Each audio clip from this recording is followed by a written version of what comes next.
saya ucapkan selamat datang dulu. Mungkin nanti ada yang baru hadir. Selamat datang di webinar Fashion Ramah Lingkungan untuk bersama dengan Haya Heritage, Zero Waste Nusantara, dan Umaya Plody. Dan di kesempatan kali ini kita akan belajar lebih jauh lagi teman-teman tentang ramah lingkungan, isu-isu ramah lingkungan. Selama ini kita taunya ramah lingkungan itu kan seputar plastik, mungkin popok sekali pakai, intinya yang masih sekali pakai. Loh, kenapa sekarang jadi ke fashion gitu? Padahal fashion kita kan belum yang sekali pakai ya, masih yang berulang kali pakai. Kita belum ada baju sekali pakai langsung buang kan? Jas hujan ya ada ya sekali pakai ya. Tapi kalau untuk baju kan kita bukannya masih yang dicuci terus dipakai lagi, cuci pakai lagi. Kenapa? Emang selama ini nggak ramah lingkungan? Nah, insya Allah isu itu akan kita bahas lebih lanjut bersama ahlinya, karena insya Allah kita nanti ada kedatangan Mbak Jenny Primasari dari Haya Heritage dan Zero Waste Nusantara yang akan memaparkan lebih lanjut tentang isu fashion ramah lingkungan ini. Nah, sebelum mulai saya bacakan dulu susunan acara untuk hari ini. Jadi yang pertama ada pembukaan dan doa, yang kedua nanti ada sambutan dari Mbak Rona Hima selaku owner dari Clodis Minikinis, dan ada pemaparan materi dari Mbak Jenny. Kemudian nanti ada tanya jawab, jadi silakan bunda-bunda yang setelah pemaparan dari Mbak Jenny kita akan ada tanya jawab, jadi silakan bunda-bunda kalau ada pertanyaan silakan disampaikan melalui kolom komentar maupun raise hand, tapi raise handnya nanti ya setelah pemaparan aja ya, atau di tengah-tengah pemaparan silakan raise hand. Kemudian yang terakhir kita ada pengumuman penanya terbaik, kita akan punya 5 orang penanya terbaik yang nanti akan mendapat hadiah dari Clodis Minikinis dan dari Umaya Plody, dan yang terakhir nanti penutup. Nah, sebelumnya teman-teman mungkin ada yang belum kenal saya izin memperkenalkan diri dulu. Oke, nama saya Ainun, saya owner dari Umaya Plody, dan alhamdulillah di kesempatan kali ini saya diberi kepercayaan oleh Mbak Rona dari Clodis Minikinis untuk menjadi moderator di acara webinar kita yang ke berapa nih Mbak Rona ya? Yang ke-7 ya? Keenam. Di webinar Clodis Minikinis yang ke-6. Jadi setiap minggu ya, hampir setiap minggu ya Mbak Rona ya? Clodis Minikinis. Sih. Gimana Mbak? Iya, random ya, tapi satu minggu sekali Clodis Minikinis selalu mengadakan webinar-webinar dengan tema-tema yang nanti teman-teman bisa request atau bisa mengajukan untuk kita bahas bersama-sama biar kita semua itu jadi pinternya bareng-bareng gitu ya. Gitu ya Mbak Rona ya, insyaallah ya. Tujuannya Minikinis biar gitu ya, mencerdaskan ibu-ibu Indonesia ini jadi biar lebih makin aware gitu terhadap isu-isu yang sekarang ini sedang berlangsung, sedang terjadi. Oke, tanpa berlama-lama lagi, kita langsung aja kita buka dulu ya, kita bukaan dulu dengan berdoa. Silakan teman-teman berdoa menurut keyakinan masing-masing, berdoa dimulai. Amin. Semoga acara hari ini bisa berjalan dengan lancar, dan acara kita langsung aja masuk ke acara yang kedua, yaitu sambutan dari Mbak Rona Hima selaku owner dari Clodis Minikinis. Kepada Mbak Rona, saya persilahkan. Alhamdulillah, Assalamualaikum warahmatullahi wabarakatuh. Terima kasih kepada Minda Ainun yang telah membantu acara ini terlaksana, juga kepada narasumber Mbak Jenny dari Zero Waste Nusantara dan Haya Heritage. Berdasarkan informasi, peserta yang berdaftar itu sekitar 200-an ya. Kita tunggu aja, biasanya menyusul gitu kan. Webinar kali ini luar biasa ya, karena kita akan membahas masalah fashion yang ramah lingkungan untuk ibu dan si kecil. Ini kelanjutan percakapan sebelumnya ya, mengenai isu tentang ramah lingkungan kemarin tentang zero waste kan. Selama ini permasalahan ramah lingkungan itu menjadi topik andalan selama beberapa tahun belakangan ya. Berbagai penelitian membuktikan bahwa industri fashion merupakan pihak yang persentase terbesarnya itu paling bertanggung jawab terhadap emisi karbon di seluruh dunia. Lalu apa aja sih yang termasuk dalam fashion ramah lingkungan ini? Apakah Clodis salah satu fashion yang ramah lingkungan? Sebenarnya banyak ya pertanyaan yang ada di kepala para bunda mungkin kan, apa itu fashion ramah lingkungan gitu kan. Nah, karena banyaknya yang masukan seperti itu, makanya kita berusaha mendatangkan yang expert di bidangnya ya, Minda Ainun, yaitu Bunda Jenny Primasari. Jangan lupa untuk bertanya gitu kan, supaya kita sama-sama belajar, sama-sama membuka wawasan, supaya kelak kita bisa mengajarkan kepada anak-anak kita hal-hal yang baik gitu kan, yang bisa kita wariskan gitu kan. Karena kan sejatinya seorang bunda adalah sekolah terbaik ya buat anak-anaknya.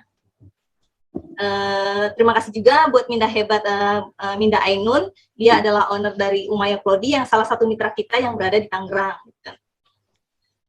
Ada hadiah menarik untuk penanya terbaik dari Clodis sendiri, kemudian dari Umaya Plody, dan dari clodimurah.com, mitra kita yang ada di Wonogiri. Untuk webinar selanjutnya kami tetap membuka ruang masukan ya, kira-kira apa aja sih tema yang akan kita bawakan nanti gitu kan di kedepannya gitu kan. Jadi jangan lupa ikutin giveaway-nya dan berikan saran yang bisa kita pelajari untuk bisa kita sharing lagi, kita belajar lagi seperti itu. Kami menyadari ya event kami tuh nggak pernah sempurna gitu loh, selalu ada kekurangan itu kami mohon dibukakan pintu maaf sebesar-besarnya supaya kita bisa selalu memperbaiki diri gitu kan. Oh ya, jangan lupa ya untuk ikutan Minikinis Plodis Challenge 2001 yang pendaftarannya akan segera ditutup di bulan Desember ya, karena pastinya ada hadiah puluhan juta rupiah. Event ini nggak hanya untuk para pengguna Klodi atau pengguna training pen, tapi juga online shop yang berjualan Klodi pun bisa ikutan. Jadi semuanya mempunyai kesempatan yang sama ya Bunda. Kalau pengen info detailnya bisa kunjungin akun Instagram Minikinis atau akun TikTok Minikinis Official. Jadi jangan sampai ketinggalan ya. Demikian pengantar dari saya untuk webinar fashion yang ramah lingkungan untuk ibu dan anak. Semoga bisa bermanfaat buat kita semua dan menjadi ladang pahala buat kita semuanya. Semoga langkah kecil kita berkelodi membantu bumi menjadi lebih baik. Assalamualaikum warahmatullahi wabarakatuh. Waalaikumsalam warahmatullahi wabarakatuh. Terima kasih banyak Bunda Rona atas sambutannya. Jadi kepada bunda-bunda semua nih yang belum ikutan challenge dari Klodis Minikinis, boleh langsung lihat ke Instagramnya atau TikTok dari Minikinis. Nanti di situ ada informasinya mengenai challenge ini dan hadiahnya seru loh, lumayan banget, lumayan gede. Jadi silakan bunda-bunda semua ikutan ya diramaikan eventnya. Dan juga nanti ada giveaway setelah acara ini. Dari kami ingin minta masukan ke Bunda untuk tema berikutnya apa yang ingin kira-kira Bunda pelajari gitu. Insya Allah kita, dari Klodis Minikinis siap untuk memfasilitasi begitu ya Bunda Rona ya. Oke, kita langsung aja ya langsung ke acara inti kita hari ini. Jadi kita belajar lagi tentang fashion ramah lingkungan itu seperti apa. Saya panggil dulu ya kepada Mbak Jenny. Halo Mbak Jenny, Mbak Jenny. Halo Mbak Ainun. Sorry lupa buka video. Iya, videonya belum kelihatan. Mbak Jenny, salam kenal. Saya belum pernah ngobrol langsung dengan Mbak Jenny, tapi kemarin udah kepo-kepo ngeliat Instagramnya. Oh, pemaparannya Zero Waste Nusantara. Ya ampun, kok bisa dibahas sedetail itu. Oh ya, saya kenalkan dulu ya Mbak Jenny ya. Jadi Mbak Jenny ini adalah seorang ibu dari 2 orang anak ya Mbak? Iya, betul. Terus udah mengikuti Zero Waste Lifestyle sejak kapan Mbak Jenny? Zero Waste Lifestyle sekitar 9-10 tahun deh sejak menikah. Kemudian lama banget ya Mbak? Ya lumayan.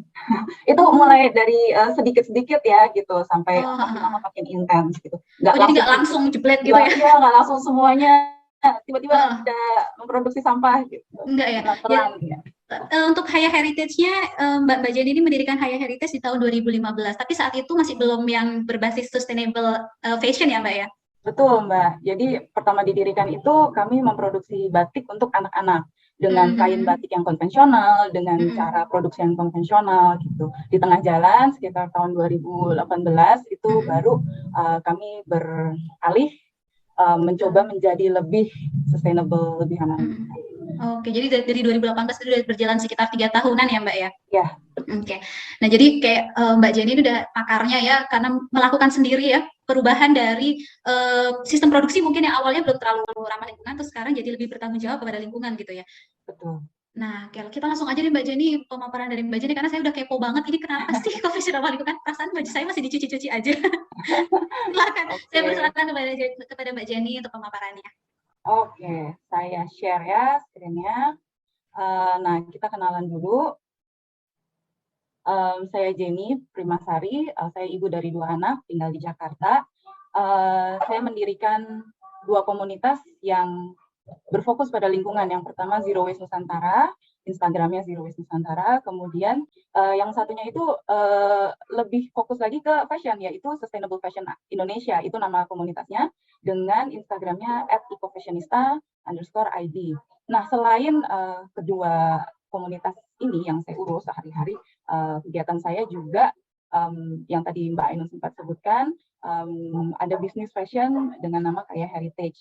Nah, ini saya dirikan bersama adik saya berdua, dan seperti kehidupan gaya hidup ya, seperti gaya hidup Zero Waste yang saya adopsi sedikit demi sedikit, Kaya ini juga berproses gitu, nggak ujuk-ujuk kita langsung Zero Waste dan eco-friendly gitu. Terus terang, jadi di awal itu ya seperti biasa aja, kami cuma pingin bikin batik yang lucu-lucu buat anak-anak gitu, yang warnanya cerah, yang modelnya cute buat mereka. Nah, terus akhirnya mama papanya pada minta kembaran dong, gitu. Oke, boleh. Akhirnya kita bikin untuk seluruh keluarga sampai opa-omanya. Nah, setelah itu kami melihat sendiri bahwa dalam proses produksi itu pertama ada kain sisa, kain percanya. Dan itu meskipun kami sudah mepet-mepetin tuh pola benar-benar ditempel-tempel antara pola lengan dengan pola badan misalkan benar-benar kami dempetin, tetap aja pasti ada perca-percanya. Nah, waktu itu nggak dibuang sih, karena kita sudah lebih dulu mengadopsi, saya dan adik saya sudah lebih dulu mengadopsi zero waste, jadi perca pun kita keep dulu, mungkin suatu hari kita bisa apakan gitu ya. Tapi kok makin lama makin numpuk nih, ini kita nggak sanggup kalau mengolah segini. Nah, akhirnya kita kenalan sama yang namanya zero waste pattern cutting atau zero waste fashion, di mana dari satu lembar kain itu seluruhnya terpakai menjadi bagian dari baju, nggak ada sisa kain percanya. Gitu. Kalaupun ada sisa, sisanya tetap bentuknya kotak. Jadi suatu hari nanti gampang untuk diolah lagi. Kalau bentuknya udah miring melengkung itu tuh susah untuk diapa-apain. Nah, selain itu juga saya mencoba sebanyak mungkin memakai kain yang berpewarna alam. Masih basisnya batik dan kain-kain tradisional misalkan tenun gitu. Tapi yang berpewarna alam. Kenapa? Nah, nanti aku akan jelaskan juga kenapa, apa bedanya pewarna alam dengan pewarna sintetis. Ya, dan fashion. Fashion ini kan sesuatu yang pasti dipakai oleh semua orang. Baju ya, pakaian itu dipakai oleh semua orang. Sehingga produksi dan konsumsinya pasti banyak karena jumlah manusia di bumi ini banyak. Dengan demikian, apa yang kita pilih, apa yang kita putuskan untuk kita pakai, untuk kita kenakan sehari-hari, itu pasti punya dampak terhadap lingkungan, terhadap kehidupan sosial di sekitar kita. Gitu. Karena jumlah kita banyak dan pemakaian baju kita banyak. Nah, makanya itu kita akan bahas tentang fashion yang ramah lingkungan, terutama untuk ibu, bayi, dan anak ya. Nah, ini judulnya fashion ramah lingkungan atau fashion berkelanjutan. Kalau saya dengar berkelanjutan itu kadang suka susah mencernanya gitu. Berkelanjutan tuh gimana sih? Oh, ternyata berkelanjutan tuh bisa di bahasa Indonesia kan sebagai lestari. Jadi akan ada terus gitu, tidak berkesinambungan terus. Dan yang namanya lestari berarti kan tidak merusak alam gitu ya. Saya akan bahas beberapa poin. Yang pertama, industri fashion saat ini. Kemudian tentang pakaian ibu, terutama ibu hamil dan menyusui. Terus pakaian bayi dan anak. Nah, lalu kita sebagai konsumen ini bisa apa? Dan yang terakhir, kita akan melihat bahwa ada yang namanya greenwashing yang perlu kita waspadai. Gimana kondisi industri fashion saat ini? Nah, ternyata industri fashion saat ini didominasi oleh yang disebut fast fashion. Mungkin sebagian bunda sudah kenal ya, sudah pernah dengar lah paling nggak fast fashion mungkin dari Instagram atau dari koran. Ini udah mulai dibahas juga di media besar gitu. Nah, fast fashion ini ciri-cirinya, pertama trennya berganti-ganti. Kalau dulu itu namanya fashion trend itu 2-4 season per tahun. Spring, summer, autumn, winter gitu. Tapi oleh produsen fast fashion, trennya itu dipercepat menjadi sekitar 50 per tahun. Jadi kayak 1 minggu sekali ada tren baru atau paling nggak ada produk baru yang dimunculkan. Tujuannya apa? Ya supaya konsumen tertarik untuk beli lagi, ada barang baru, beli gitu. Dan ujung-ujungnya tentunya ada keuntungan lebih dong bagi perusahaan. Nah, yang kedua, produknya diproduksi dengan massal, banyak sekali. Mending kalau semuanya pasti terjual gitu. Ini banyak sisanya, banyak yang tidak bisa terjual. Nah, ini diapain nih sisanya? Nanti kita lihat juga. Kalau kita memproduksi sesuatu dengan jumlah besar, pasti butuh sumber daya lebih banyak, ya dong. Dan kalau sumber daya yang diperlukan lebih banyak, akan terjadi eksploitasi lingkungan. Nah, karena produksinya banyak dan trennya berganti-ganti, perusahaan produsen ingin supaya customer sering membeli, maka harga nggak boleh mahal-mahal, ya dong. Customer-nya nggak sanggup beli kalau harus beli sering-sering. Jadi harga ditekan sehingga biaya harus ditekan juga. Biaya apa yang ditekan? Terutama dua aspek biaya terbesar kan material dan buruh ya. Kalau material, kain mungkin ada batas minimal harga. Kalau memang modalnya 1.000, si seller kain nggak bisa jual lebih rendah dari 1.000. Tapi kalau buruh, karena mereka bermodalkan tenaga dan waktu mereka, seringkali ini menjadi celah bagi produsen pabrik gitu untuk menekan gaji mereka serendah-rendahnya dengan jam lembur yang juga banyak. Nah, sekarang kalau biaya ditekan, pasti ada dampaknya ke kualitas menurun. Baik itu dari kualitas kainnya, bahannya gitu, atau kualitas craftsmanship-nya, pengerjaannya. Mungkin jahitannya kurang rapi atau jahitannya mudah brudul.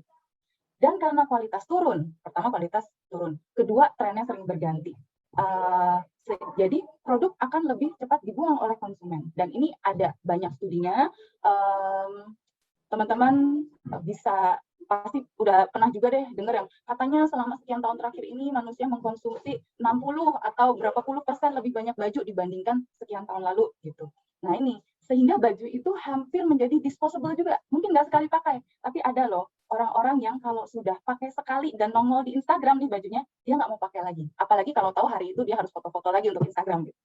Nah, ada juga penelitian yang mengatakan rata-rata 3-4 kali saja baju itu dipakai sebelum akhirnya didiamkan di lemari atau dibuang. Nah, saya lihat kesimpulannya di sini ada overproduction, produksinya berlebih, dan juga overconsumption, konsumsinya juga berlebihan. Kalau teman-teman ingin tahu lebih banyak tentang fenomena fast fashion di dunia, ada film, ini sebenarnya udah cukup lama filmnya, beberapa tahun, judulnya The True Cost. Kenapa judulnya The True Cost? Karena di balik baju-baju fast fashion yang relatif murah, ya, itu ternyata biayanya bukan hanya ditanggung oleh konsumen, tapi biayanya ditanggung oleh para pekerjanya, lingkungan alam, dan sebagainya. Jadi the true cost, biaya sebenarnya tuh dilimpahkan ke siapa sih? Ternyata bukan hanya ke konsumen. Kalau mau cari di YouTube, ini ada di channel yang namanya Plot 11, Plot 11. Coba cari aja. Filmnya, buat saya sih film ini bagus banget dan lengkap banget ya, kalau untuk menjadi dasar bagi kita memahami kondisi industri fashion saat ini. Nah, ini beberapa hal yang juga dibahas di sana. Bagaimana, kenapa fashion disebut merusak lingkungan? Ini salah satu contohnya. Bukan hanya ini, ada banyak hal. Misalkan pemakaian pestisida yang berlebihan pada perkebunan kapas. Kemudian pewarnaan kain. Nah, ini yang tadi saya bilang pewarna sintetis itu bisa merusak alam karena biasanya dibuang ke badan air. Bukan hanya di luar negeri ini terjadi, tapi juga di Indonesia yang sungainya berwarna-warni sesuai dengan tren warna saat itu. Jadi kalau bulan ini lagi tren warna biru, ya lautnya sungainya biru. Kalau pink ya jadi pink gitu. Kemudian juga ada isu kesejahteraan buruh yang tadi saya bilang digaji dengan rendah, jam kerja terlalu panjang, bahkan juga ada pekerja anak-anak. Terus ada juga buruh pabrik yang makan tidur kerja ya di situ gitu, di satu blok kecil, ada mesin jahitnya dan ada keluarganya hidup di situ. Nah, untuk menjawab masalah yang ditimbulkan oleh fast fashion ini, muncul kebalikannya. Kalau tadi fast, sekarang slow. Sering juga disebut dengan ethical fashion, sustainable fashion, fair, conscious, eco fashion. Itu meskipun masing-masing punya fokusnya sendiri, tapi kurang lebih ya itulah sama ya.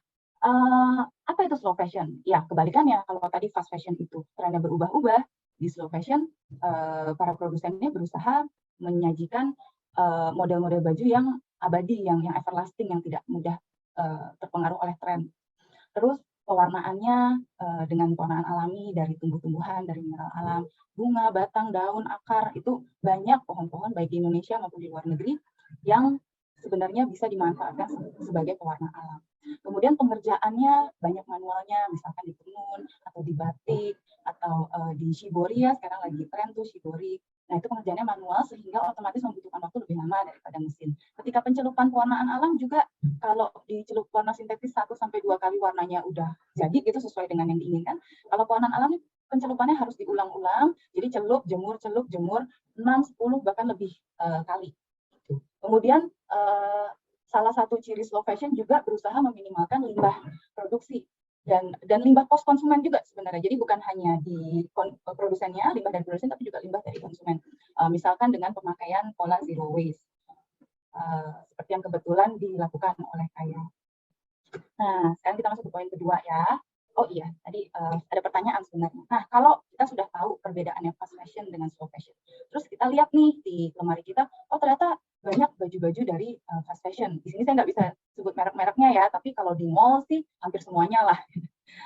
Yang tokonya terang, terus kayaknya menarik banget gitu. Terus barang-barangnya juga relatif terjangkau. Itu terus ya lihat aja setiap minggu pasti ada barang yang mulai didiskon, tapi di sebelahnya ada barang yang new arrival gitu. Nah, itu ciri-ciri dari merek-merek fast fashion.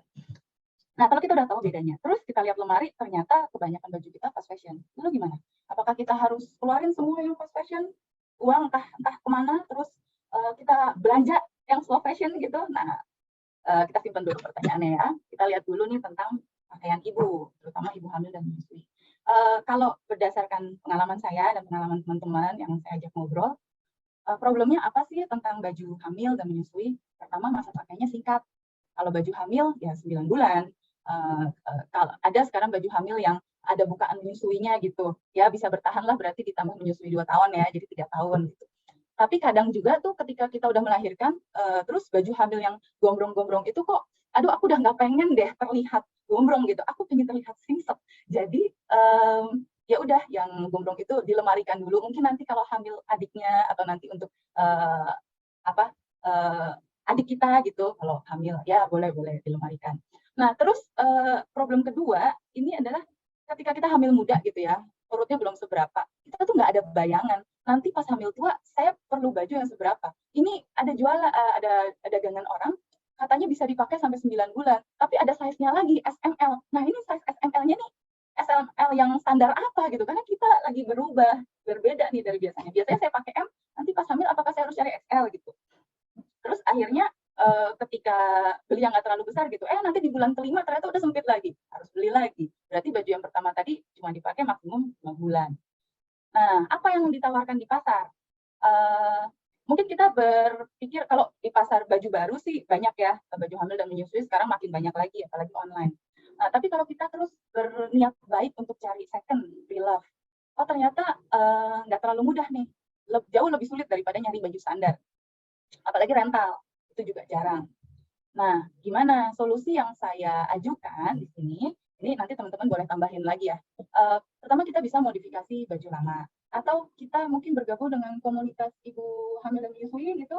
Terus kebetulan di situ boleh menawarkan baju bekasnya, nah itu bisa tuh jual beli. Apalagi kan kalau udah pernah dipakai, jadi orang yang pernah pakai itu bisa cerita kan, oh waktu itu ini akhirnya bisa saya pakai sampai 9 bulan atau enggak. Atau dikasih review lah gitu, oh yang ini bukaan menyusuinya enak, bayinya bisa langsung celop gitu. Dan kemudian saran saya adalah ketika kita belanja atau mencari baju menyusui, kita cari yang basic-basic aja, yang bisa dipakai sehari-hari, bisa dipakai ke banyak tempat gitu, nggak terlalu spesifik. Nah, ini aku beri beberapa contoh. Ini sedikit sekali dari yang sebenarnya bisa kita cari-cari di Google. Kalau misalkan mau bikin baju menyusui nih ya, contoh paling kiri atas nih, itu bisa baju lama kita belah dari atas sampai bawah di depan, tengah depan. Kemudian kita kasih resleting dari atas payudara sampai sekitar pusar, jadi sekitar 25-30 cm itu di tengah itu dikasih resleting. Nah nanti atas dan bawahnya resleting dijahit lagi sehingga bisa dibuka. Terus kalau untuk baju rumah nih ya, ibu hamil, ibu menyusui itu sering gerah ya, kita lebih merasa gerah dibandingkan orang lain. Itu terus mau pakai guntungan gitu. Nah, bagian bahunya si kaos guntungan ini bisa dilepaskan jahitannya atau digunting, terus kita kasih gancing jepret atau kasih kait gitu. Jadi nantinya bisa dibuka untuk menyusui. Ya ini trik-trik sederhana lah. Kemudian kan kita kan hamil menyusui badannya lebih melar kan. Ini bra yang sebenarnya masih bisa dipakai, apalagi itu bra favorit kita gitu, nyaman, adem, tapi sempit. Nah, ini kita bisa bikin bra extender sendiri. Beli ada sih, tapi bikin juga bisa. Dan menjahitnya sangat sederhana, bisa bikin sendiri. Kalau mau lihat caranya ada di Instagramnya kaya.heritage. Ini saya posting belum terlalu lama, belum sebulan, jadi scrollnya nggak terlalu bawah. Nah, kalau kepepet belum punya bra extender, ini udah saya lakukan bertahun-tahun, pakai karet gelang, diselipin aja gitu, jadi lebih panjang.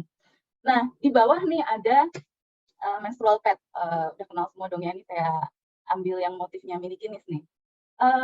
Menstrual pad ketika kita lagi masa nifas habis melahirkan kan darahnya banyak ya, lebih banyak daripada kalau menstruasi bulanan.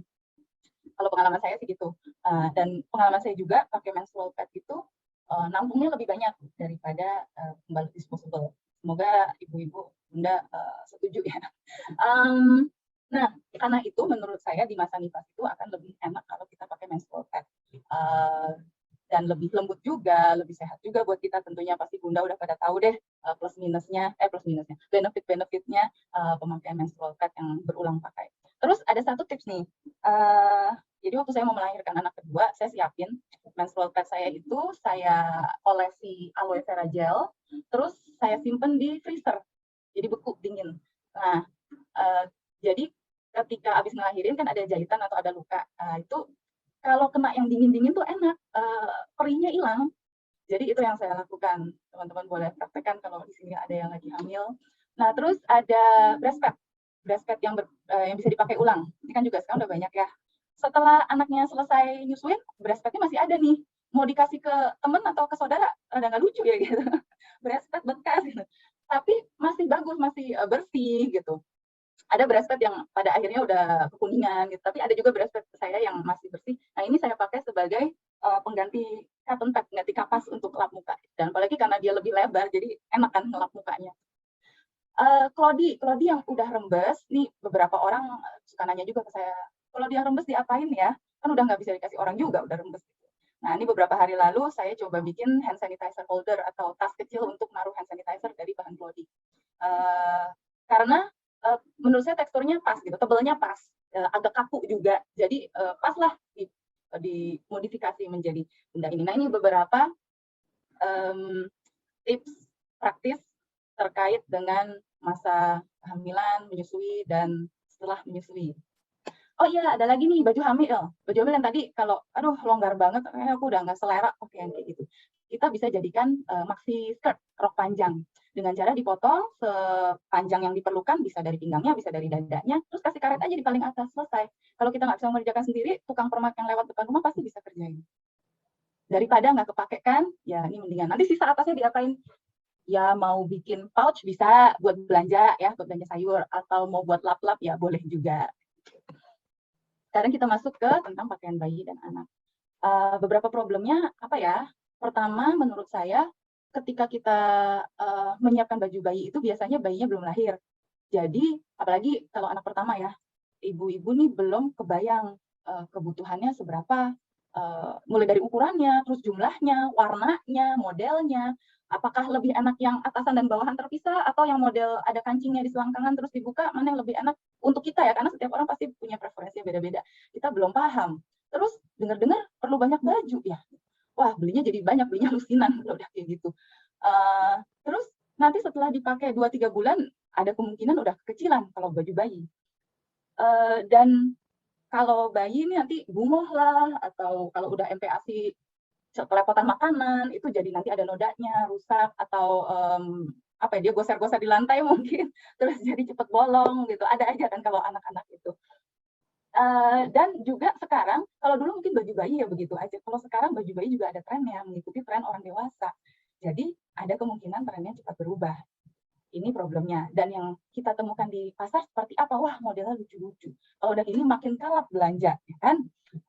Terus harganya pun tidak terlalu mahal, apalagi yang sisa ekspor, motifnya lucu, bahannya ya oke lah, jadi sangat terjangkau.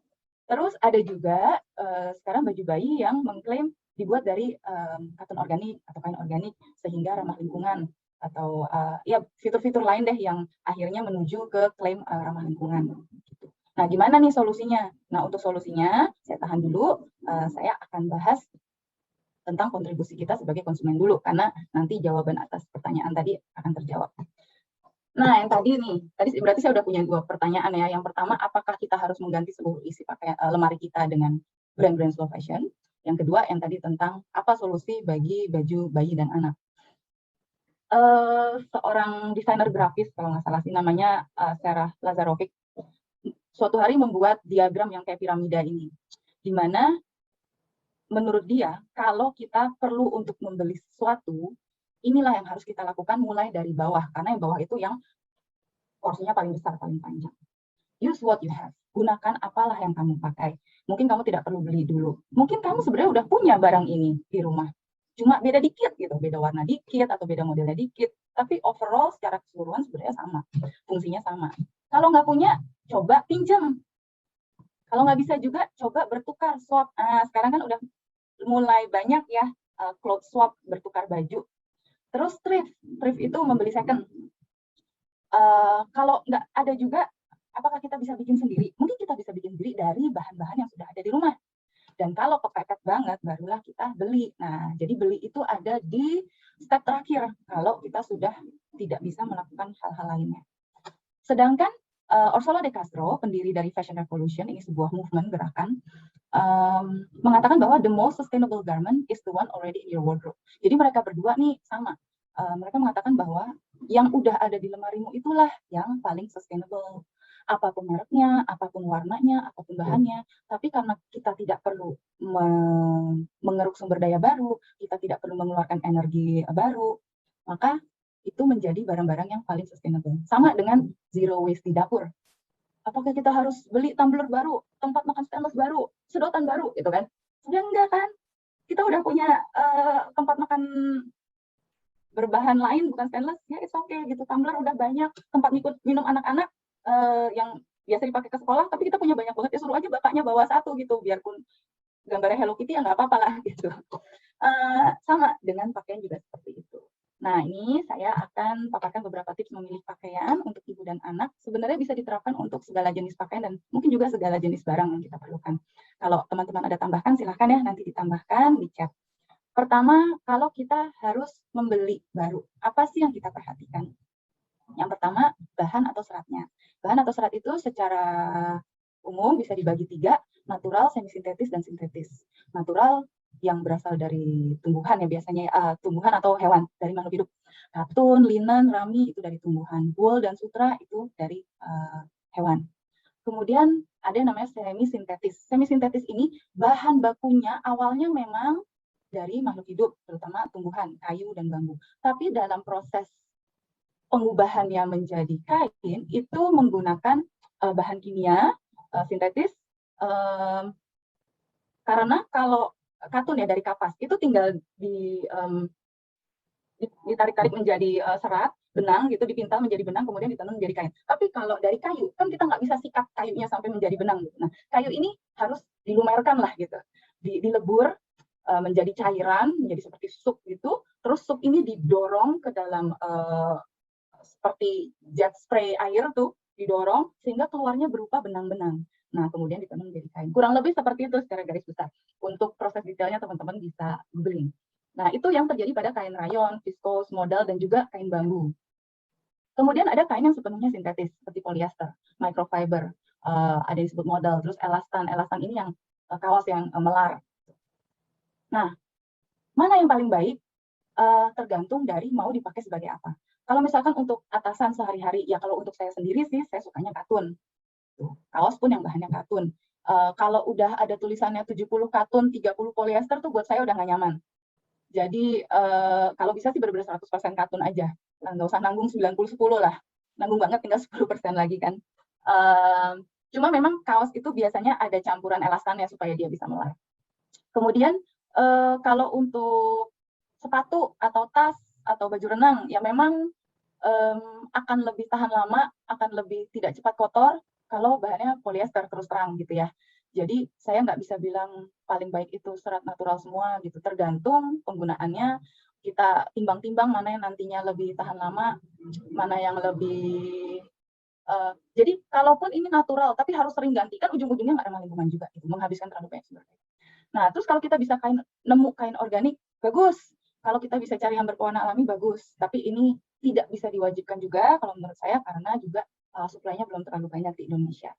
Nah, terus kita pilih-pilih nih, cari yang tahan lama. Selain dari kain yang tahan lama, juga dari jahitan tuh akan terlihat ini nantinya bisa tahan lama atau enggak. Apakah jahitannya rapi, apakah jahitannya kuat. Sebelum kita beli, bisa di rentang-rentang dikit gitu ya. Kemudian warna dan motifnya, kalau warna dan motifnya netral atau warna-warna yang abadi gitu, maka dia akan lebih bisa dipakai dalam jangka panjang. Desainnya juga, kalau desainnya simple, nggak terlalu, ini desain lagi trendy banget nih gitu. Nah, kalau lagi trendy banget itu biasanya tidak akan bisa bertahan lama. Dan juga kalau bisa fleksibel dipakai untuk berbagai acara. Nih, salah satu contohnya ada kebaya nih di foto ini. Ini berpewarna alami, polanya zero waste, dan juga bisa dipakai kemana aja, mau Jumatan sekolah, kalau Jumat kan suka suruh pakai batik ya, sekolah, mau jalan-jalan ke mall, bahkan mau pesta, itu menurut saya model ini bisa dipakai. Terus kalau mau beli, kita juga bisa perhatikan care label-nya. Care label itu gantungan kecil, tag kecil yang di dalam baju yang ada tulisannya harus dicuci, bagaimana, disetrika bagaimana. Nah itu sebaiknya kita cek dulu sebelum membeli, bukan nanti kalau udah mau cuci doang. Karena kadang ada baju misalkan yang harus dry clean. Nah, apakah kita akan mau mendry clean baju itu setiap kali habis dipakai? Apalagi sekarang pandemi, sekali dipakai harus langsung cuci gitu. Kalau dulu mungkin bisa diangin-angin, minggu depan pakai lagi. Kalau sekarang harus langsung cuci. Kemudian lebih lanjut lagi, apa yang bisa kita lakukan? Kita bisa cek produsennya. Ini dibuat di mana? Kalau bisa, utamakan produk lokal dong ya. Terus oleh siapa? Dan oleh siapa tuh termasuk buruhnya itu bagaimana? Apakah mereka mendapatkan kesejahteraan yang layak? Model bisnis perusahaannya gimana? Kalau dari segala bahannya sudah sustainable, organik, jahitan rapi, care label, oke, kita bisa nyuci ini, nyuci tangan misalkan. Tapi kita tahu bahwa model bisnis dari perusahaan itu fast fashion, dan kemungkinan besar ada buruh yang tidak sejahtera, ada kelebihan produksi yang akhirnya harus dimusnahkan oleh si pabrik itu sendiri gitu. Nah, itu kita pikir-pikir lagi deh. Dan apakah perusahaan ini punya kontribusi terhadap lingkungan? Tadi sebelum membeli. Sekarang setelah barang itu menjadi milik kita. Apa yang harus kita lakukan? Kembali care label lagi. Pahami dan patuhi care label. Boleh dicuci mesin nggak? Atau harus cuci tangan? Di mesin boleh suhu berapa? Ketika disetrika, setrikanya boleh sepanas apa, dan jangan-jangan sebenarnya nggak boleh disetrika karena bahan kaos, bahan jeans itu sebenarnya hindari setrika. Tapi di Indonesia kebanyakan orang tetap menyetrika. Kenapa? Kalau disetrika akan lebih mudah rusak gitu. Lagi kaos kan ada bahan karetnya kan, kebayang dong kalau karet kena panas kan lumer. Terus pakaian dalam itu juga sebenarnya tidak boleh disetrika dan tidak perlu juga ya. Selama pandemi ini karena anak sekolah di rumah, suami kerja di rumah, jadi saya nggak pernah nyetrika sebenarnya sama sekali. Cuma digosok-gosok pakai tangan aja di atas meja gitu, dilipat. Oke, care label sudah. Sekarang rewear, pakailah berkali-kali. Ada nih hashtagnya di Instagram 30 wears. Maksudnya adalah pakai minimal 30 kali. 30 kalau baju rumah mungkin nggak terlalu sulit ya, mencapailah 30. Tapi kalau baju pergian, baju pesta, baju kondangan yang bertema khusus untuk keluarga, nah itu lagi payatnya di mana-mana, apakah bisa mencapai 30 kali dipakai? Nah, yang perlu diperhatikan supaya kita bisa memakai suatu baju itu terus-menerus, salah satunya adalah personal style. Personal style ini adalah di mana kita memahami apa sih yang membuat kita nyaman, apa sih yang membuat kita senang kalau kita pakai, dan pada akhirnya ya kita hanya mengkoleksi yang seperti itu sehingga barang-barang itu bisa dipakai terus-menerus. Terus repair, perbaiki. Kalau ada yang rusak, kancingnya lepas dikit, jahitannya lepas dikit, yuk kita perbaiki. Kita bisa belajar menjahit sendiri, tutorialnya banyak di YouTube, termasuk di YouTube-nya Kaya. Silakan kalau mau buka YouTube-nya Kaya, lihat-lihat di situ ada beberapa tutorial membuat barang baru ataupun memperbaiki barang yang rusak. Channelnya Kaya Heritage. Terus reimagine, mungkin kita bisa ubah modelnya nih. Mungkin ini dress panjang saya, bagian bawahnya ada nih, waktu itu pernah bilang gamisnya kena knalpot. Kayaknya sering ya, itu soalnya bukan sekali doang saya dengar. Gamisnya kena knalpot sehingga robek dikit. Nah, salah satu yang bisa dilakukan adalah bagian bawah itu misalkan dari lutut ke bawah diganti dengan bahan baru. Nah, yang tadinya udah kena knalpot dikit, bisa kita bikin menjadi baju anak. Seperti ini nih, baju yang dipakai ini anak saya yang kedua. Ini dari lutut ke bawahnya dress saya, dari itu dress saya bikin waktu SMP kali ya. Jadi motifnya emang masih apa ya, ABG gitu. Ini saya bikin jadi dress anak yang gampang banget, cuma diserut di bagian leher doang, nggak ada jahitan yang aneh-aneh. Atau juga kita bisa repurpose. Kalau nggak bisa dipakai dimodifikasi jadi baju, kita bisa modifikasi jadi benda lain. Misalkan ini ada celana jeans yang diubah menjadi lunch bag. Ini penjelasan dari care label, aku skip dulu. Ntar kalau ada yang mau nanya, boleh. Oke, ini juga beberapa modifikasi. Nanti kalau ada yang berminat untuk tanya, bisa aku jelasin belakangan. Tadi sudah ketika membeli, ketika benda itu berada di dalam perawatan kita, dan yang ketiga nih, kalau pakaian sudah benar-benar habis masa pakainya.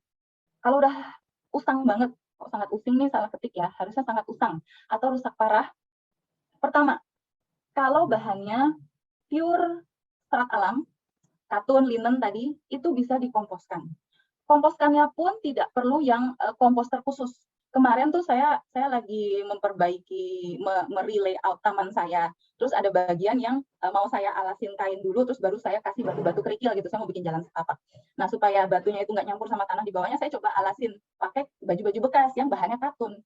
Karena saya nggak sempet nyelesain project ini, sebelum ketutup batu, saya cek-cek beberapa minggu kemudian, baju-baju itu bolong-bolong, sudah mulai terdekomposisi.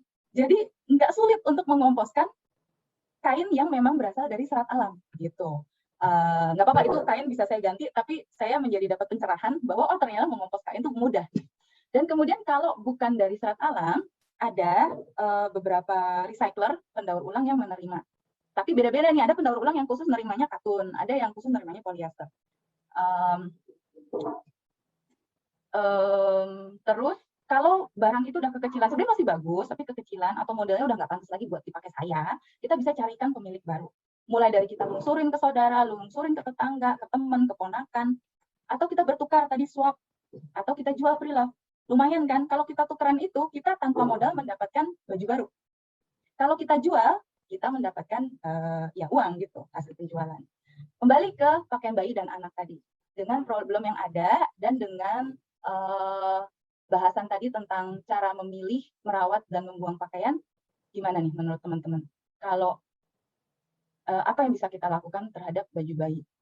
Ya, yang pertama kita bisa cari lungsuran ya. Paling enak tuh cari lungsuran. Terus mungkin di awal-awal tidak perlu beli terlalu banyak. Nanti lihat sikon kalau memang harus beli lagi. Terus kita bisa belajar memperbaiki sehingga kalau ada yang rusak-rusak dikit dari baju anak-anak bisa kita perbaiki. Tentunya kita nggak perlu mengikuti tren lah. Kita ajarkan pada anak-anak kita tentang slow fashion, tentang conscious fashion. Dan kemudian kalau baju anak kan banyak juga yang bahannya pure cotton. Nah itu kalau sudah benar-benar hancur bisa kita komposkan. Itu ya beberapa usulan dari saya. Nah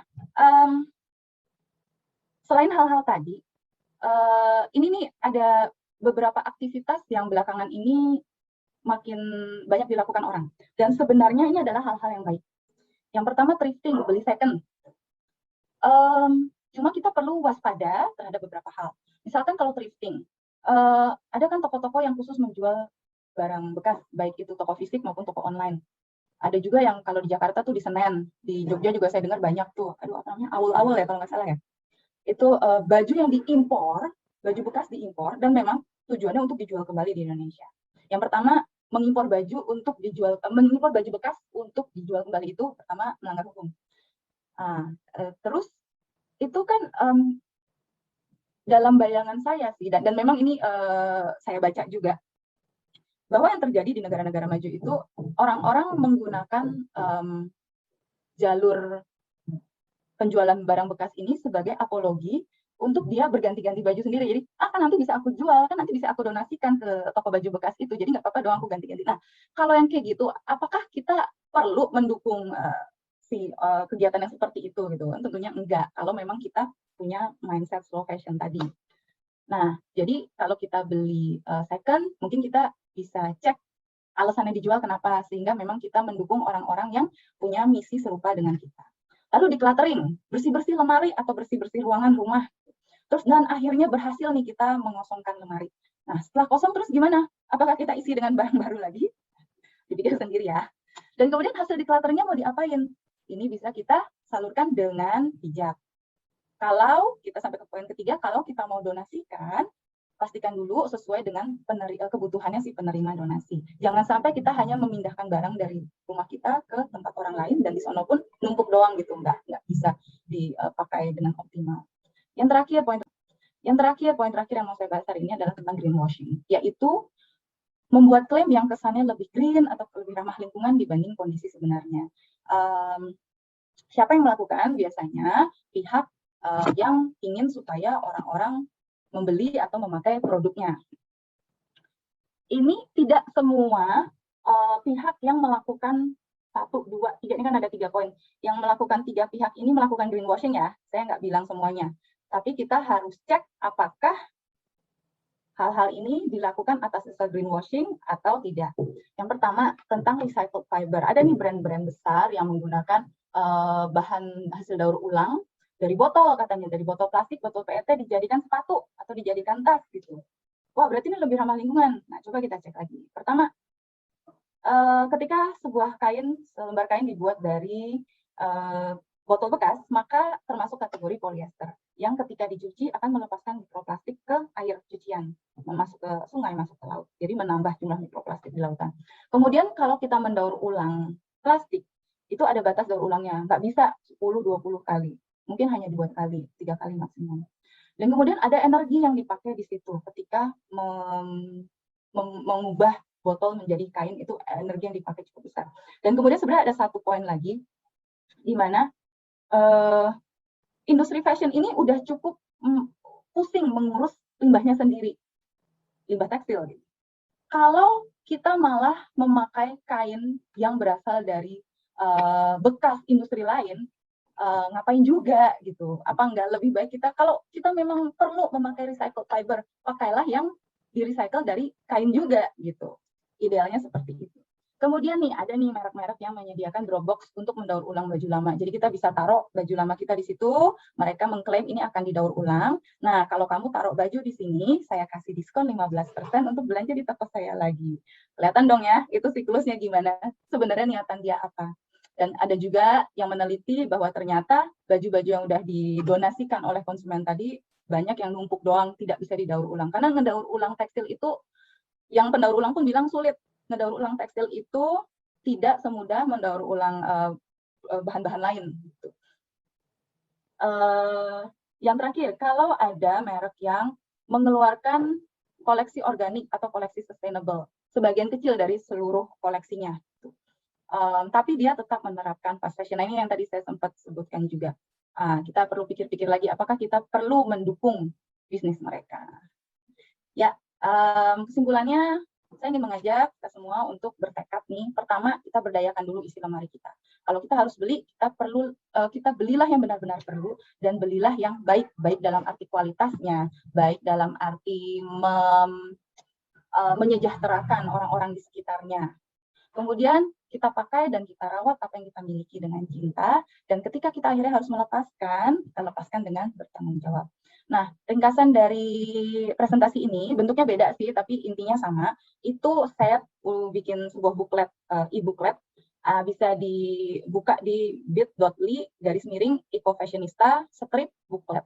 Itu teman-teman bebas baca, bebas dibagikan, silakan. Terima kasih. Terima kasih banyak Mbak Jenny, ini sangat membuka wawasan banget Mbak. Jadi selama ini tuh saya tuh berarti kalau beli cuma mempertimbangkan 1 sama 2, bahan sama apa ya tadi itu? Jahitan, udah. Plus harga kali ya Mbak ya? Oh, ya. Tentunya. Ya tentunya, jadi yang bawah-bawahnya nggak pernah sama sekali dipertimbangkan. Ini kan, wah kita berarti harus ubah mindset banget ini ya Mbak ya. Oke, terus sambil kita coba lihat pertanyaan ya Mbak Jenny, ini udah banyak pertanyaan yang masuk. Saya bacakan dulu yang masuk melalui chat, nanti selanjutnya saya akan ke teman-teman yang sudah raise hand. Pertama pertanyaan dari Mbak Kinanti Sukma. Ya. Sejauh yang saya pahami kan sustainable fashion itu lawannya fast fashion. Ya. Dan entah kenapa berikut juga harganya sustaination itu berbeda dengan harga yang untuk fast fashion, Mbak. Yang sustainable lebih tergolong mahal, kalau yang fast fashion lebih murah. Nah, gimana cara menerapkan sustainable fashion tapi tetap terjangkau? Oke, selain yang tadi itu, kita berdayakan isi lemari kita sendiri. Kan tadi the most sustainable fashion adalah yang udah kita punya di lemari kita. Jadi itulah sustainable fashion yang juga paling affordable. Yang paling murah dong, kita nggak perlu keluar uang apa-apa lagi. Kemudian kalau kita bisa mereparasi, kita bisa memodifikasi, nah itu juga akan menjadi hal yang lebih terjangkau daripada beli baru.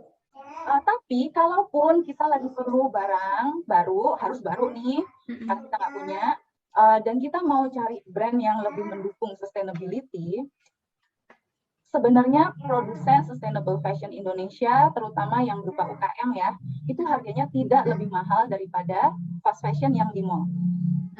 Itu fast fashion sendiri juga macam-macam, ada yang murah banget, ada yang lebih premium. Nah, sustainable fashion juga sebenarnya gitu, ada yang lebih terjangkau, ada yang lebih sebenarnya. Jadi di Instagram udah banyak brand-brand sustainable fashion, tapi ya seperti itu tadi aku bilang, jangan langsung percaya ketika sebuah produsen mengklaim, kita cek dulu di belakangnya bagaimana. Jadi gitu Mbak, nanti selain hal-hal dari lemari sendiri, ketika kita membeli, bisa juga cari brand sustainable yang tidak terlalu mahal. Oke. Semoga sudah terjawab ya Mbak. Jadi jawabannya pakai lemari, dan berita baiknya kalau memang kita nggak bisa reparasi sendiri Mbak, kayak saya nggak bisa jahit nih Mbak, ternyata penjahit keliling pun bisa kita manfaatkan ya Mbak ya, tukang permak keliling. Kalau untuk modifikasi sederhana seperti itu, saya rasa mereka bisa lah. Ya, itu berita baiknya Mbak nanti, jadi bisa banget lah kita berkreatif lah nanti. Oke, kita lanjut ke Mbak Liana Purba. Silakan ke Mbak Liana Purba untuk pertanyaannya. Solution. Nah, ini. Halo, assalamualaikum. Waalaikumsalam, Mbak Liana. Terima kasih Mbak untuk kesempatan diberikan. Saya sempat ada baca artikel ya tentang fast fashion ya. Juga pernah difilmkan sih masalahnya seperti itu. Nah, yang mau saya tanyakan untuk tren fast fashion sendiri itu kan banyak masalah nihil faedah gitu loh ya. Ada nggak sih cara untuk menanggulangi si fast fashion ini supaya berfaedah seperti itu? Karena memang pada faktanya ya nihil banget faedahnya kalau untuk fast fashion kan ya. Kemudian saya mau tanya untuk Mbak narasumber, kalau selama ini kan yang bisa di-recycle itu kan biasanya pakaian. How about our underwear seperti itu ya, maaf ya, kalau untuk celana dalam atau bra seperti itu, bisa nggak sih kalau misalnya diinovasikan kembali seperti itu supaya bisa digunakan kembali? Karena kan kalau mau dibuang juga kita nggak tahu, kalau kita kubur ya di tanah itu pasti mengganggu ekosistem yang di dalam tanah kan, kalau kita bakar juga itu pasti karbonnya banyak dan biasanya itu susah terurai gitu loh. Makasih ya Mbak. Assalamualaikum. Waalaikumsalam. Terima kasih Mbak Liana. Silakan Mbak Jenny. Yang pertama tadi tentang menanggulangi dampak fast fashion. Fast fashion. Yang pertama, ya betul, memang fast fashion itu memiliki sangat problematik.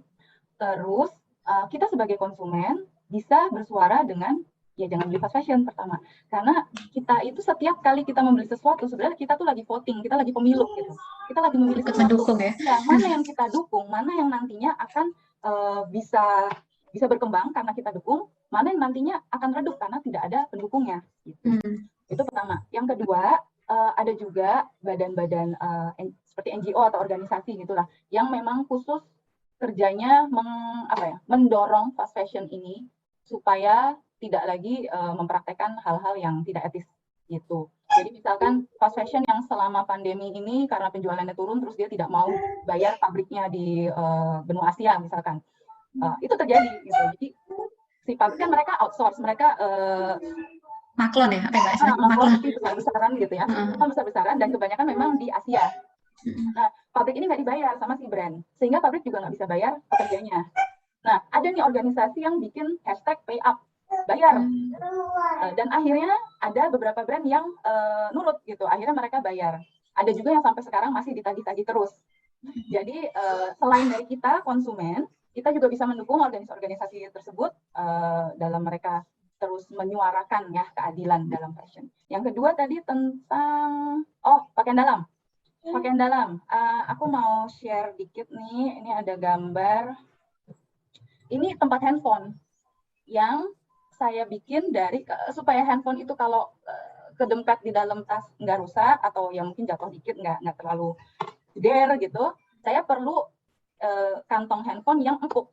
Nah ini empuknya coba tebak dari apa? Bantalan itu, pakai dalaman ya dipotong-potong. Iya dari cupnya bra itu saya potong. Kalau cup kan bentuknya cepung banget, susah diratakan. Nah ini saya potong gimana supaya akhirnya dia bisa lebih flat gitu. Terus saya jadikan satu, dibungkus kain lagi. Ya jadi kalau kita mau upcycling sih sebenarnya bisa macam-macam. Ini cuma satu contoh aja. Ada yang bikin dompet koin, ada yang bikin barang-barang lain. Nah, jadi salah satu caranya dengan upcycle atau dipotong kecil-kecil, terus dimasukkan ke dalam sarung bantal. Sarung bantalnya pun kita bisa bikin sendiri, baik dari kaos bekas, kemeja bekas gitu. Jadi, tapi motongnya harus lumayan kecil banget ya, supaya dia nggak bumpy gitu, nggak geduk-geduk sana sini. Itu Mbak beberapa yang saya bisa kepikir saat ini.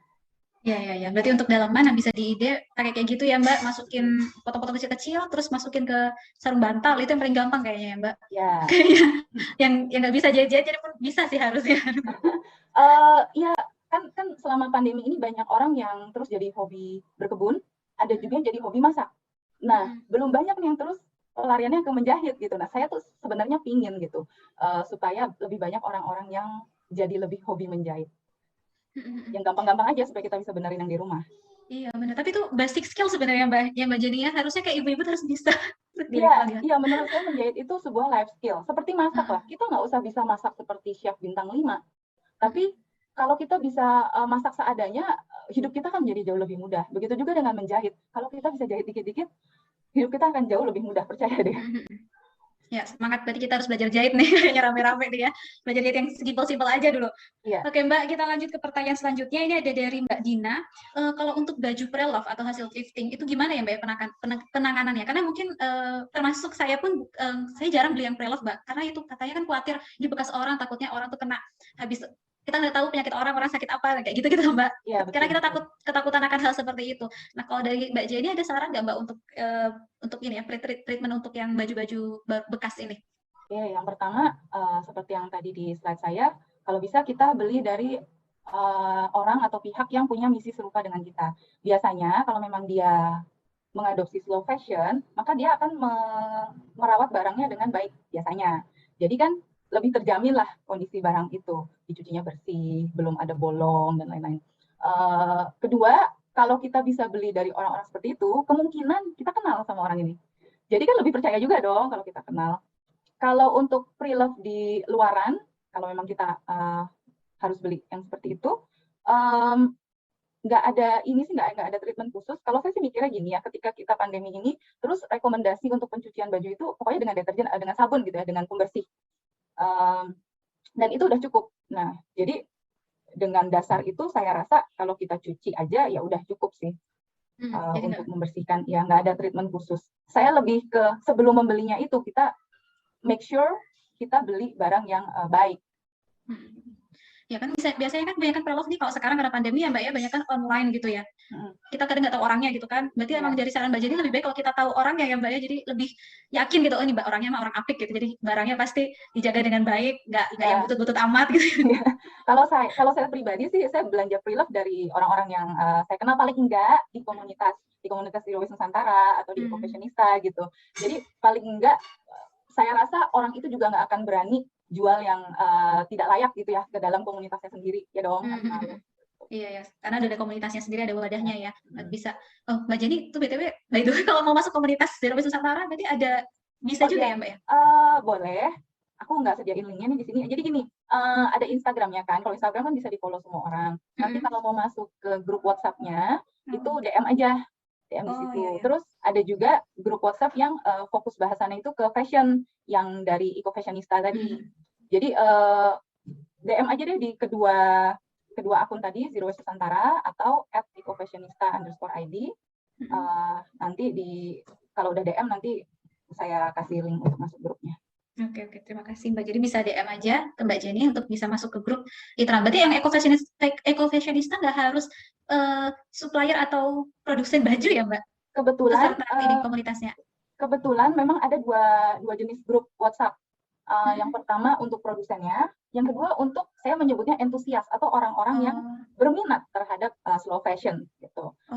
Jadi grupnya memang dipisah. Nah, sekali-sekali tuh ada pembicara dari produsen yang sharing ke konsumen tentang apa yang dia tahu lah, bisa tentang warna alam, bisa tentang material daur ulang gitu. Seperti keluar gitulah.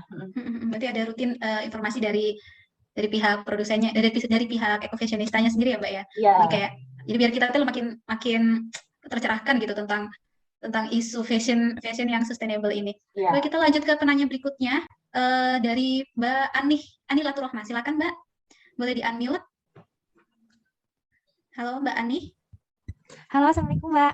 Waalaikumsalam. Silakan Mbak Ani, pertanyaannya. Jadi gini, tadi kan ada yang di bagian macam-macam kain ya Mbak ya? Iya. Ada yang natural, semi sintetis dan sintetis. Apakah semua jenis kain sintetis itu memang melepaskan mikroplastik? Dan kalau emang iya berarti kan aku belum terlalu tahu sih jenis-jenis ini kan masih awam banget sih. Kan yang kalau nggak salah insert dari Clody kan juga dari microfiber. Nah itu apakah berarti belum ramah lingkungan atau gimana Mbak? Maksudnya bahaya nggak sih gitu? Kan katanya bisa membunuh ikan atau merusak ekosistem gitu kan ya? Iya. Itu aja sih Mbak. Oke, terima kasih Mbak Ani. Ya, pertanyaannya tentang insert Clody karena kebanyakan untuk Clody lokal ini kebanyakan banyak insertnya pakai microfiber Mbak Jenny. Iya. Aku juga pakai nih Clody waktu anakku bayi. Yang anak pertama juga umur sekitar 6 atau 9 bulan tuh mulai pakai Clody. Sebelumnya nggak tahu tentang Clody. Nah, kalau anak kedua sejak dari lahir di rumah sakit udah saya bawain Clody. Jadi saya awasi susternya gantinya pakai ini. Gitu. Karena saya tahu pasti langsung diganti dengan SOP-nya mereka gitu kan. Nah, betul bahwa semua jenis sintetis, serat sintetis akan melepaskan mikroplastik. Ini yang biasa kita sebut polyester. Untuk microfiber dari insert sendiri, kita harus melihat kayak mana yang masih lebih mending gitu ya. Opsinya kan disposable diaper versus Clody. Nah, tentunya tetap akan lebih kecil limbahnya kalau kita pakai Clody, terutama kalau makainya benar ya, dirawat dengan baik sehingga nggak cepat rusak. Jadi kalau saya sih akan tetap milih Clody daripada disposable diaper. Nah, kalau memang masih ingin supaya lebih ramah lingkungan lagi, benar-benar nggak pengen pakai microfiber, ya mungkin bisa cari opsi insert lainnya ya. Iya betul Mbak. Di opsi lainnya itu bisa pakai rami itu hem ya. Cuman karena memang di Indonesia belum, informasi yang saya terima itu belum banyak produsennya. Maksudnya belum ada pabriknya, jadi harus impor memang dari luar. Dan bambu berarti tadi kan semi sintetis ya Mbak ya, karena proses pembuatannya. Proses pembuatannya kayak gitu ya tadi yang seperti yang Mbak Jenny jelaskan tadi. Memang kalau yang hem dan bambu ini masih jarang, jadi belum banyak brand Clody lokal yang menggunakan dua bahan ini. Tapi kalau kita lihat secara overview, kita bandingkan dengan Postpak, tentunya masih lebih ramah lingkungan ya Mbak, untuk menggunakan microfiber juga, atau kita pakai berulang-ulang gitu ya. Iya, yang tadi seperti saya bilang, mana dari 3 macam ini yang paling ramah lingkungan, tergantung pemakaiannya. Untuk outernya Clody kan juga supaya dia tahan air, nggak bisa. Iya, polyester ya itu juga. Iya, harus ada waterproofnya. PUL-nya kan. Benar. Ya udah gitu, memang adanya saat ini seperti itu. Tapi itu adalah opsi yang lebih baik dari opsi lainnya. Ya, ada dari Mbak Tika, apakah ada cara menyeimbangkan idealisme kita untuk tetap melanjutkan gaya hidup ramah lingkungan, tapi tidak harus menghabiskan uang dengan jumlah yang melebihi batas alokasi anggaran? Karena kan produk ramah lingkungan memang agak terlalu mahal. Tadi sudah dijawab ya Mbak Jenny ya. Ini tentang produk ramah lingkungan yang mahal, menyeimbangkan idealismenya. Berarti tadi saran dari Mbak Jenny, pakai yang sudah ada, gitu ya Mbak. Pakai yang sudah ada, dan kita sambil ngelihat juga ya Mbak ya. Ya memang, dan kata Mbak Jenny tadi ada brand-brand yang ramah lingkungan, tapi harganya nggak terlalu mahal, jadi kayak macam-macam juga ya Mbak. Fast fashion juga ada yang mahal juga gitu. Iya betul. Dan seperti Clody lah, mungkin di awal investasinya besar. Iya, tapi kan in the long run barangnya tidak mudah rusak. Baju nih ya, kainnya lebih bagus, barangnya tidak mudah rusak, trennya juga nggak berubah, bisa dipakai kemana-mana. Jadi in the long run sebenarnya bisa lebih hemat. Cuma investasi di awalnya aja yang terasa berat ya Mbak. Tapi kan kalau kita keluar mahal itu biasanya jadi lebih sayang ya Mbak, kalau misalkan diperlakukan dengan semena-mena. Iya betul. Iya, dan ya tentunya gaya hidup kita juga ya. Kalau kita belinya brand-brand sustainable tapi kita perlakukan seperti fast fashion, kita hanya pakai 1 kali atau 3 kali, ya tentunya nggak jadi sustainable. Ya dong. Sama seperti kalau kita beli tote bag, kita punya tas belanja dari kain. Kita nggak mau pakai kresek, kita maunya pakai kain. Tapi setiap kali belanja kita lupa bawa, sehingga harus beli lagi. Itu nggak jadi sustainable. Jadi aku bilang sih, menurut saya dari mindset kita sendiri dulu. Kalau kita sudah punya mindset yang tidak perlu belanja sering-sering hanya demi mengikuti tren yang sebenarnya dibuat oleh produsen baju itu sendiri, gitu. Nah, kita akan beli yang lebih mahal nggak apa-apa karena kita belinya jarang-jarang, gitu loh maksudku. Hati-hati ya Mbak, siap. Oke, kita lanjut ya Mbak ya ke pertanyaan selanjutnya, ada dari Mbak Dian. Mbak Dian Vanelisi. Gimana dengan tas atau sepatu lama Mbak? Untuk busana kan bisa dikomposkan atau jadi keset atau tadi kayak didaur ulang bisa ya. Kalau untuk tas dan sepatu itu gimana Mbak? Kalau yang udah tidak layak pakai? Ya ini memang tidak mudah ya. Tas dan sepatu. Ini tasnya tas apa dulu nih? Tas kain kah? Sintetis gitu misalkan? Ya, kulit sintetis gitu ya. Kulit sintetis itu susah sih. Sepatu yang seperti itu juga susah. Memang pada akhirnya kebanyakan ya ke TPA, termasuk residu ya. Jadi kalau di zero waste rumah itu, zero waste home, itu akan masuknya ke residu yang harus kita lempar ke TPA. Makanya itu karena kita sekarang sudah tahu, kita kalau beli lagi jangan yang seperti itu. Tapi ketika kita membeli itu kita udah mikir afterlife-nya, setelah tidak layak pakai nanti akan bagaimana barang ini. Gitu. Kalau yang kita udah punya, kita udah miliki dan sudah rusak, ya udah mungkin ya kita, namanya juga dulu kita belum tahu. Masih zaman belum paham ya Mbak. Kalau sekarang udah tahu berarti udah melek, jadi kita kayak lebih mikir lagi ya. Kita beli barang ini nanti akhirnya tuh kayak gimana. gitu ya Mbak. Emang harus jadi mikir banget ya Mbak. Ini nggak bisa kayak, wah ini lucu, langsung check out ya gitu. Kok sekarang kan gitu ya. Iya, Lewat WA, di WA itu kan banyak banget yang jualan, aduh modelnya lucu, langsung check out ya gitu, langsung hubungin Mbak mau gitu.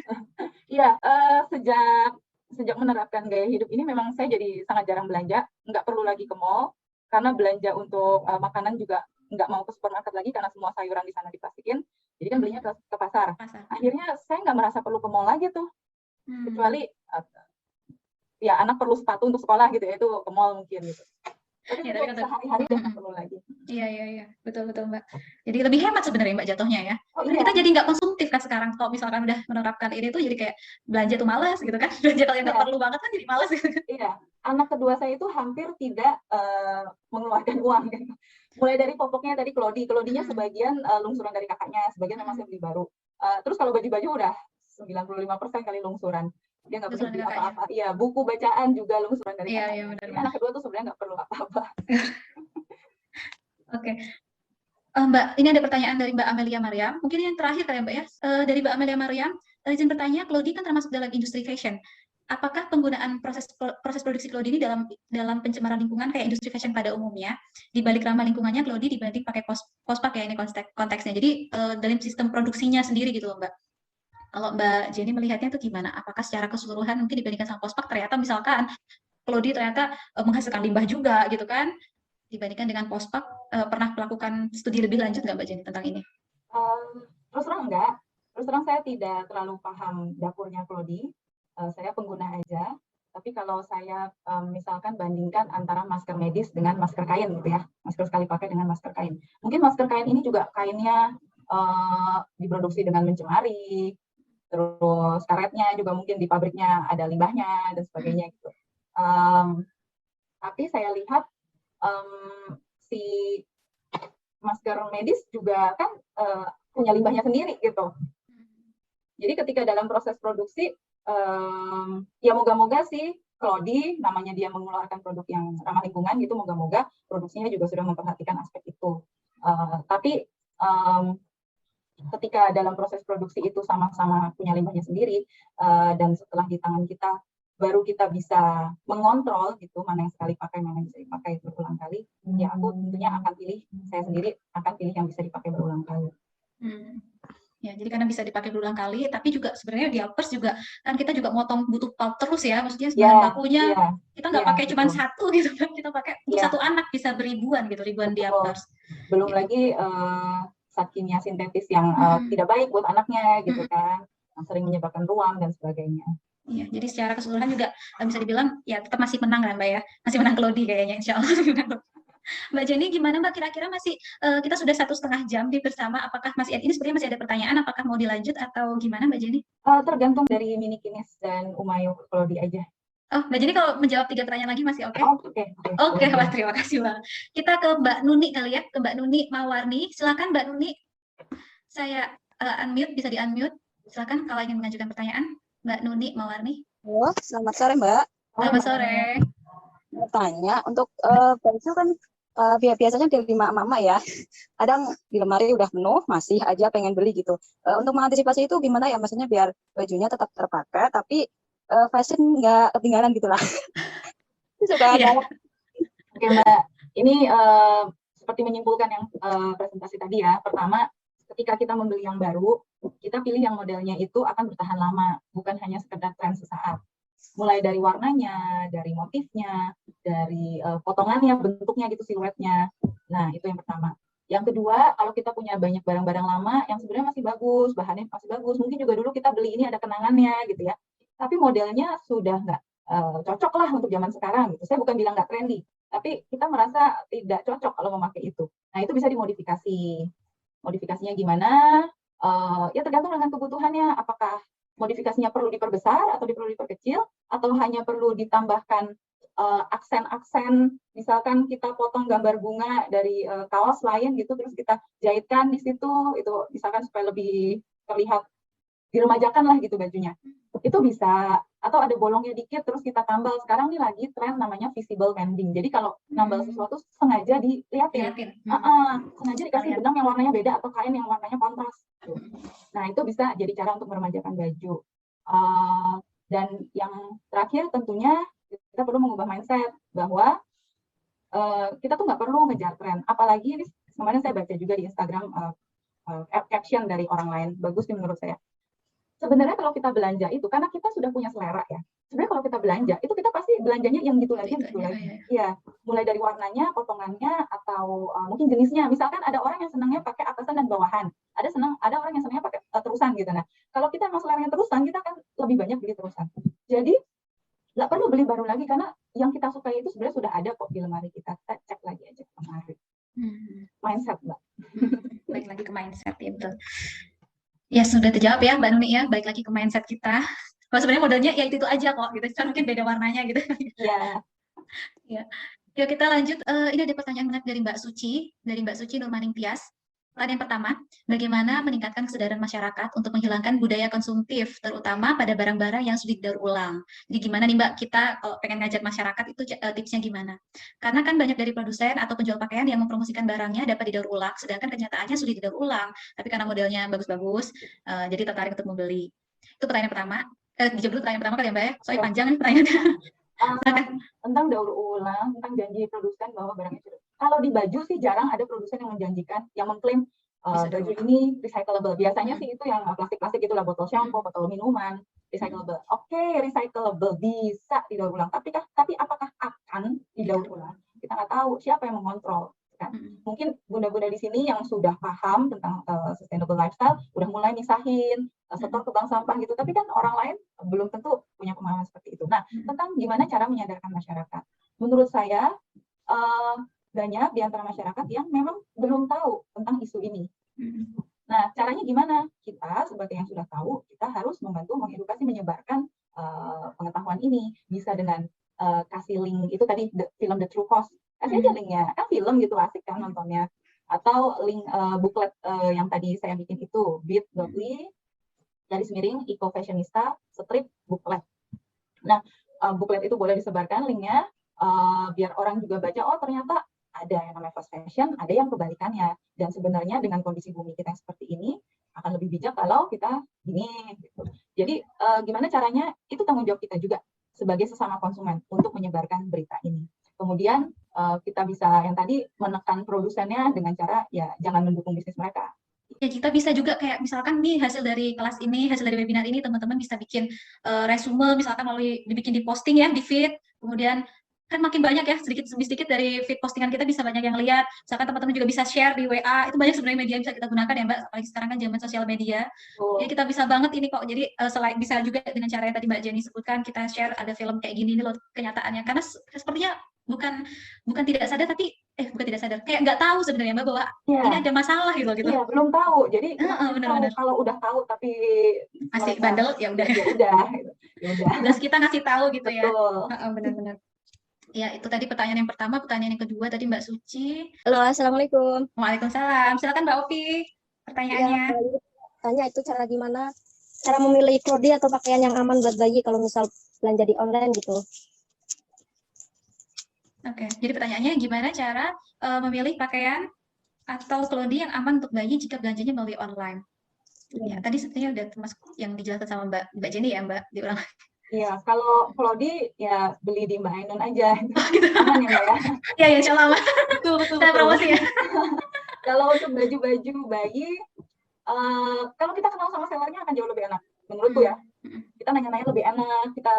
Mungkin dia udah pernah memakai juga untuk anaknya, jadi bisa kasih review. Ini yang lebih enak, ini merek ini nggak terlalu gitu. Plus minusnya. Terus kalau dari bahan, cari yang 100% katun untuk bayi. Kasihan lah kalau dia kepanasan kan. Terus apalagi ya, ya yang seratnya tuh cukup rapat, seratnya rapat, nggak banyak bolong-bolongnya sehingga tahan lama. Kalau seratnya itu nggak rapat, dia pasti nantinya dicuci tuh menyong-menyong gitu. Nggak kotak lagi, bajunya tuh nggak lurus dari efek ke bawah tapi jadi trapesium begitu. Itu kali ya, jadi dari bahan yang nyaman, terus dari serat kain yang baik sehingga tahan lama. Kalau untuk perawatan pakaiannya gimana? Oh, perawatan pakaian dari jenis deterjen atau cara mencuci, dijemur di bawah matahari langsung atau gimana? Ya itu hampir untuk semua pakaian sih lebih baik tidak dijemur di bawah matahari langsung. Kemudian tidak perlu disetrika, yang tadi juga baju bayi juga nggak perlu disetrika nih. mau kemana juga bayinya. Nggak, Mbak, alasannya biasanya ini, Mbak, karena takut ada semutnya gitu loh, Oh, kadang-kadang iya. gitu. Saya tuh sering dapat alasan tuh gitu. Benar, Kalau nggak disetrika tuh takut semut gitu. Ya, ibu saya juga bilang gitu. Sorry, bentar, saya sambil masuk. Ya, takut ada semut. Aku kurang tahu ya kondisi jemuran masing-masing orang, tapi mungkin bisa disiasati dengan menjaga area jemur itu bersih gitu. Iya. Atau ditebah-tebah gitu, apa sih, dikebut gitu. Dikebut sebelum dilipat ya, Mbak ya. Ya, ketika ngelipat juga sambil diliatin ada apanya. Ya, ini campaign nggak perlu setrika ya, Mbak. Perlu kayak gitu, Mbak, bikin campaign nggak perlu setrika. Selain boros energi, ternyata boros tenaga juga ternyata. Boros tenaga dan bisa merusak baju juga. Iya, ya, betul. Kalau jenis deterjennya gimana? Ya kalau kalau saya sebagai Zero Waste Nusantara, saya akan mempromosikan lerak ya. Untuk baik untuk Klodi, untuk baju juga bisa. Teman-teman saya yang pakai Klodi juga udah banyak yang cucinya pakai lerak. Ya itu boleh, tapi kalau masih pakai deterjen yang biasa juga. Kalau untuk perawatan Klodi, deterjennya pakai apa itu tanyanya sama Mbak Ainun dan Mbak Rona kan ya. Kalau untuk pakaian pakai deterjen ya apa aja nggak apa-apa. Soalnya kayaknya di Indonesia belum banyak ya, Mbak, kayak deterjen yang mengaku ramah lingkungan gitu. Kayak di pasaran. Sudah mulai ada, tapi justru malah mencurigakan, Mbak. Oh, takutnya klaim doang ya, greenwashing tadi ya, Mbak ya? Iya, saya melihatnya seperti itu. Oke, ya. Oke. Mbak Jenny, kayaknya sudah cukup dulu ya, Mbak ya, untuk pertanyaan-pertanyaan. Terima kasih banyak loh, Mbak Jenny, atas waktu yang diluangkan. Mbak Opi, terima kasih ya, Mbak, atas pertanyaannya. Ya, baik, terima kasih sudah dijawab. Iya, sama-sama Mbak Opi. Waalaikumsalam.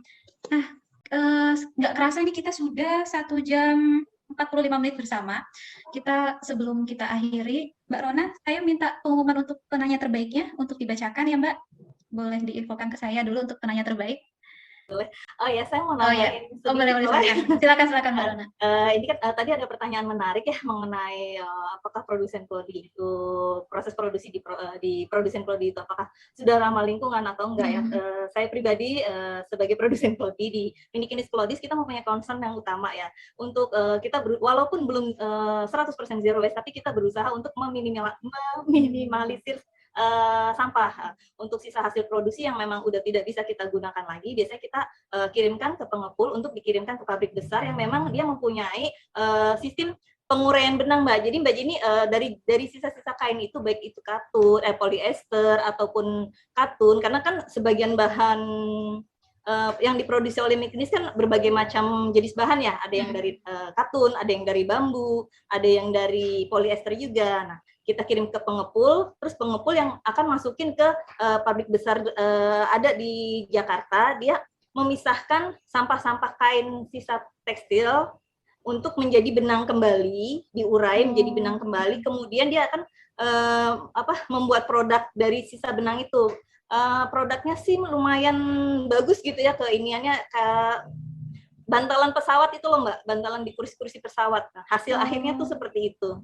Gitu. Karena kalau saya sendiri yang masuk ke perusahaan besar itu belum bisa, kan kita skalanya UKM, jadi dia punya syarat yang panjang gitu loh kalau kita yang langsung untuk memasukkan. Nah, dia menyarankan sarannya ke pengepul itu gitu. Itu salah satunya. Kemudian yang keduanya meminimalisir packaging. Packaging kita sebagian ada yang menggunakan kertas, sisa kain cetakan printing, kertas printingnya itu. Karena kan kita kan menyetak sendiri ya. Jadi kertas packagingnya itu sebagian dari sisa printingan motif yang kita produksi seperti itu.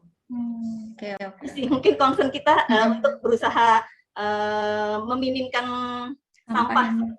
Jadi ada barang-barangnya itu bisa dipergunakan lagi. Jadi nggak langsung masuk ke TPA akhir. Kan selain kita sisa sampahnya itu kan kita tetap dapat income dari situ ya. Nah, itu income-nya kan bisa kita olah lagi untuk efisiensi produksi kan dari hasil yang kita kirim ke pengepul tersebut. Gitu. Walaupun ya mungkin harganya nggak seberapa, tapi minimal kita udah bisa mengurangi sampah daripada numpuk di TPA Bandar Gebang, ya kita salurkan ke pabrik pengurai benang itu, seperti itu. Itu paling baik. Iya, ya, terima kasih Mbak Rona. Jadi lebih jelas ini langsung dari produsennya. Nggak tahu kalau pihak lain sih saya kurang paham ya, itu sih yang proses produksi yang kita lakukan selama ini sih. Mudah-mudahan sih kedepannya kita bisa lebih ini lagi lebih benar-benar bisa memanfaatkan sisa bahan menjadi produk-produk yang ramah lingkungan. Salah satunya ya ini nih, saya kan kalau webinar selalu membawa sisa potongan karena kain. Ini biasanya saya buat gunakan Mbak. untuk waslap tuh, karena Oh, muka saya kan berkeringat terus, daripada saya pakai tisu kan saya pakainya waslap, jadi ya udah ngelapnya pakai sisa-sisa potongan kain yang bisa dicuci pakai lagi gitu. oh iya, Seperti jadi itu waslap. sih. Bisa kayaknya dijadikan produk nih Mbak Rona. Tunggu aja launchingnya Tunggu tanggal mainnya ya, iya. lagi proses ini. Oke. Itu situs yang ketiganya yaitu saya berusaha menciptakan produk-produk yang inovatif tuh yang mempunyai fungsinya lebih banyak gitu. Jadi bukan hanya sekedar satu fungsi gitu. Supaya produk yang digunakan tuh fungsinya bisa ABC gitu. Itu yang kita berusaha upaya. Jadi selalu berusaha inovasi. Kalau kita nggak bisa sampai zero waste, minimal kita inovasi terus mendekati less waste lah, seperti itu. Barangkali itu. Terima kasih. Iya, terima kasih Mbak Rona penjelasannya. Wah, jadi banyak yang makin ngefans nih Mbak sampai di Kines. Mbak Rona saya ngefans banget sampai di Kines, Mbak. Alhamdulillah. Alhamdulillah, makasih Mbak. Gak kerasa kita sudah selesai acara hari ini dan banyak banget insight yang bisa kita dapat. Terima kasih banyak kepada Mbak Jenny dari Haya Heritage dan Zero Waste Nusantara atas waktunya. Terima kasih banyak kepada Mbak Rona yang sudah menghadirkan acara webinar ini yang luar biasa. Insya Allah semoga makin bermanfaat dan makin banyak orang Indonesia yang aware dengan isu lingkungan ini. Ya, saya akhiri dulu. Saya Ainun undur diri. Terima kasih banyak bunda-bunda yang sudah hadir selama lebih 2 jam ini. Semoga bermanfaat dan assalamualaikum warahmatullahi wabarakatuh.